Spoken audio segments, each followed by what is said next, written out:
We've got breaking news out of the NBA where two-time MVP Giannis Antetokounmpo and his agent are meeting with the Bucks front office to discuss his future in Milwaukee. Oh, yeah, that is gone, according bro. to multiple reports. The Greek Freak is in his first season of a 3-year, $186 million extension, but could be on his way out of Milwaukee via a trade. Giannis, of course, we remember, led the Bucks to their first NBA championship in 5 decades back in 2021 and has spent his entire 13-year career in Milwaukee. Yo, when I went to his page and I saw like the whole thing going, like I was like, yeah.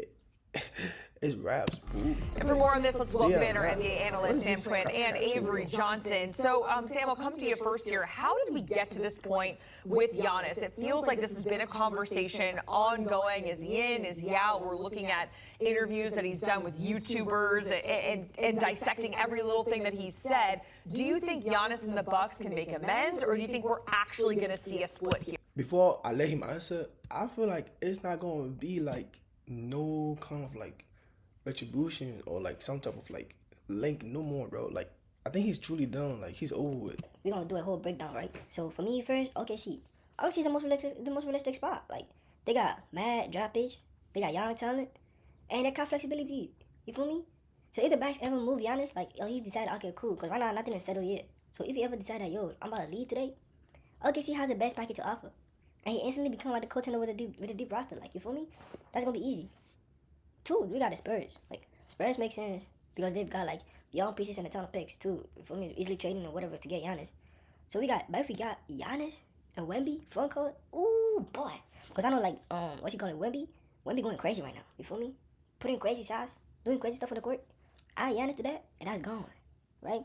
So that's gonna be crazy on both ends. You feel me? And when we talk about the Rockets has also young talent. You feel me? They got extra picks, easily trading. They got like assets right there where they could easily use. You feel me? So like I feel like Giannis on the Rockets gonna be like something like a veteran leader, right? For the young people to like kind of look up to or whatever. But like, these are the top 3 here. He's over with. I think we're headed towards a split. If you're the Bucks, what you're hoping for is you can just hold out another couple of weeks. You get to around Christmas, the schedule starts to soften up really significantly. You have 2 Hornets games, you have a Kings game, you have another Wizards game, but then they just lost to the Wizards, so maybe this team really is unsalvageable. This is what happens when you take a high-risk approach to roster building year after year after year. You trade all your picks for Drew Holiday. That one works out. You trade all of your picks a couple years later for Damian Lillard. Not so much there. The Miles Turner acquisition has been a little hit or miss thus far. Right now, they're a team with very little depth. They're a team without draft capital to build moving forward. They've got $20 million in dead money on their books every year for the foreseeable future because they don't have Damian Lillard anymore. Yeah. I think they just gambled and gambled and gambled with this roster. They kept kicking the can down the road, and now finally those chickens are coming home to roost. This is a 9-13 team. Whenever Giannis is either out for a game or on the bench, they completely fall apart. Most There's definitely. not much defense Like, here. it's what I be saying, bro. Like most of the teams is centered like all the pressure and attention on one player. So when that player is out, it's like the whole team gone too. Like we need to like Speak of, if Giannis wants to win a second championship, I think he's just starting to come to terms with the fact that it's not going to happen in Milwaukee. Even in a weak East, even, on a team that he's won with before, if getting that second ring is what ultimately matters, he's going to have to find a new team.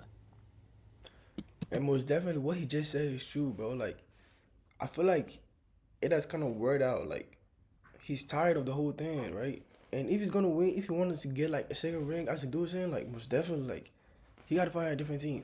That's how I feel with Ja, bro. Like if Ja wants to start winning games again and like be like the topic again, I think I need to leave. The Grizzlies, bro. Like completely agree with Sam on all factors. And let me just add this: the Milwaukee Bucks. Remember, they fired Adrian Griffin last year. They were 30-13. Okay, they bring in my old teammate Doc Rivers.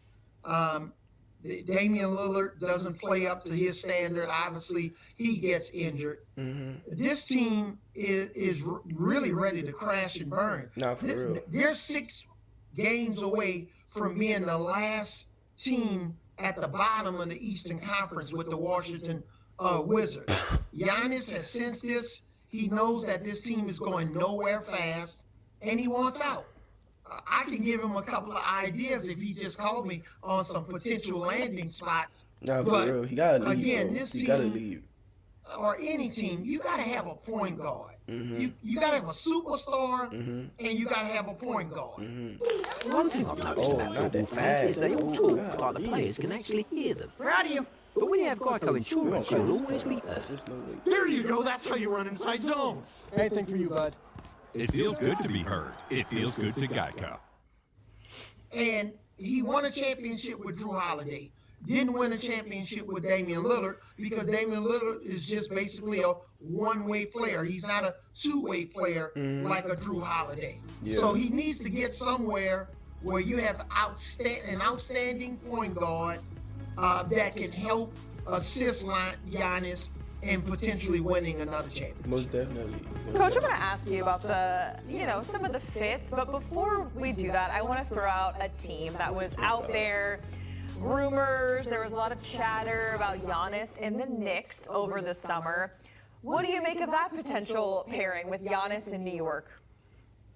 One of the things, as fans got to understand when we have all of these wild theories about potential trades, what is Milwaukee going to get back in the trade for Giannis? Is it going to be Mikal Bridges and Karl Anthony Towns? Well, if that happens, Giannis doesn't make them a championship team.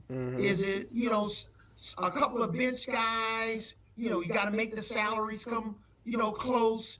But if they lose Mikal Bridges and Karl Anthony Towns, they're not a championship team. So you got to always remember what's going to come back in the trade. What can the Knicks retain so the core, especially of their current existing starting lineup, and then insert Giannis into that mix, and then they become a championship team.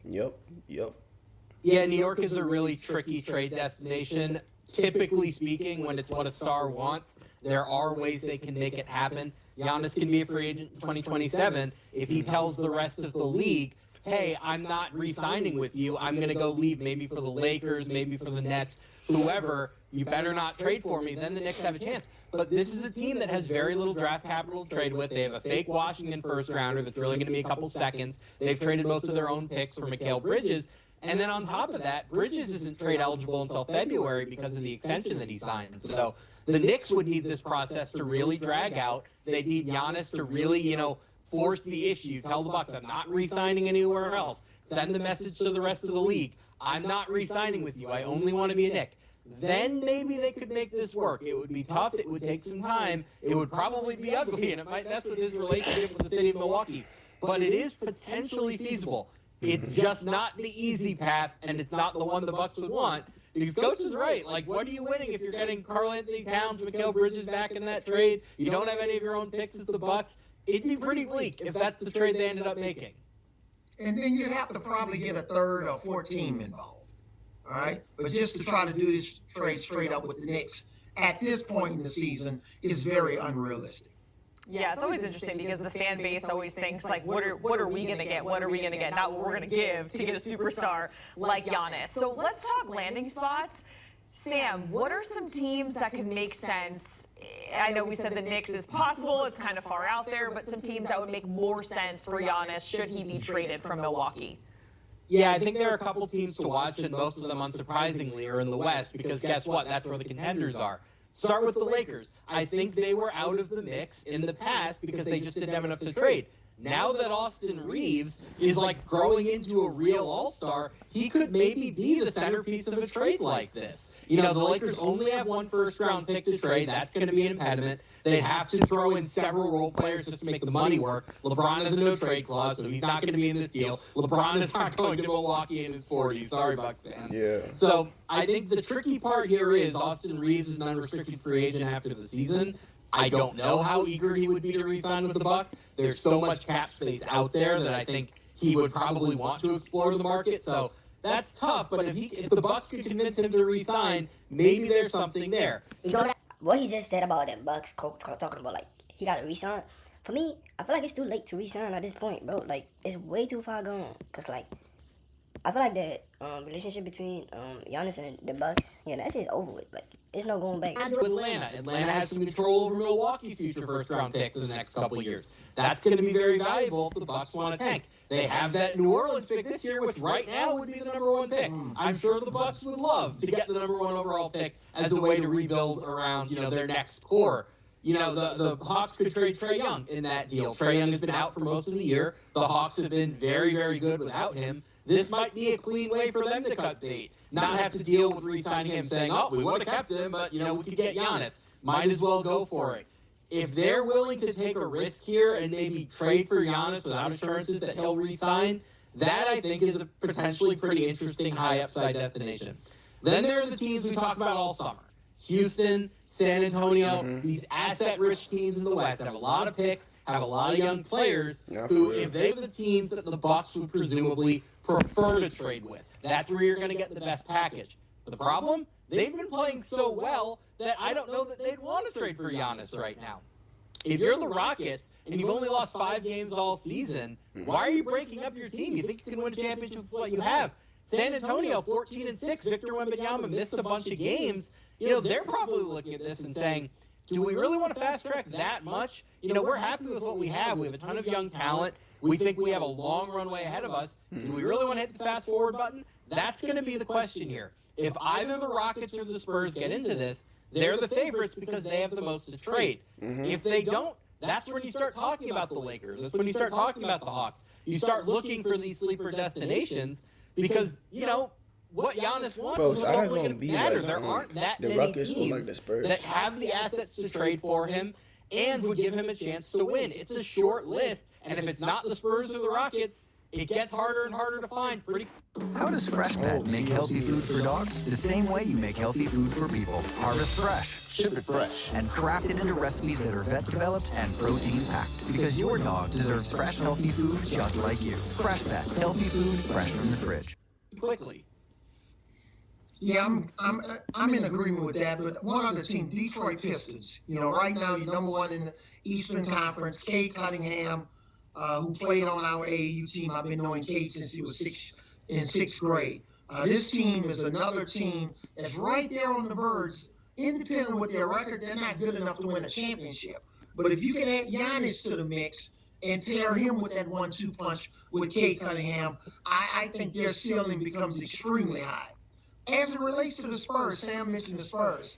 Would the Spurs be willing to part with, a Dylan Harper, a Stephon Castle, and a bunch of other guys in picks to make this work? That's the billion-dollar question because the Spurs just got approved to build their own new little playpen in San Antonio, I believe in 2030 or 2031. So are they going to try to fast track as they start moving? All right, cool. Look. For me, we're going to start with,